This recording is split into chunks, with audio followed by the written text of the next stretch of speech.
Words in formal poetry.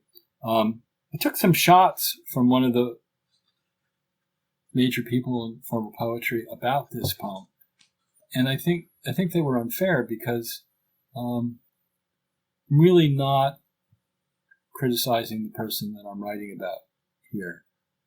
What I'm saying is other people should not follow the example. So for me, this is a poem to save lives, particularly in a culture that I think has excessively glamorized suicide.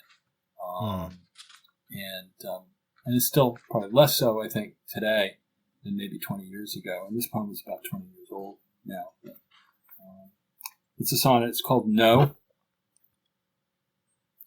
No, not this time. I cannot celebrate a man's discarded life and will not try. These knee-jerk elegies perpetrate past nightshade lies.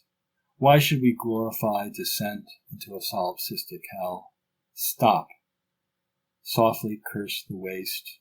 Don't elevate his self-suffering to genius. Never tell me he will live on. Never call it fate. Attend the service. Mourn. Pray. Comfort those he lacerated. Keep him in your heart, but use that grief to teach. When you compose a line, it is a message, not just art. Be furious with me, but I refuse to praise him. No, we have too much to lose. Yeah, that's definitely for me, the most moving poem in the book. Just to me personally, it's a very powerful statement, and I've had the same thoughts at times about these things. Yeah, it's suicide is such a terrible thing that it's almost like people have to romanticize it in some way in order to cope with it.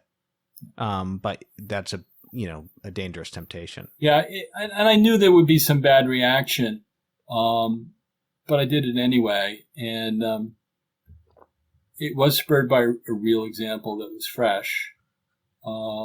So I messed it up a little bit so that people wouldn't focus on the particular person, because that's not really what I was trying to actually change the gender of the person. It was actually sparked by a woman, not by a man.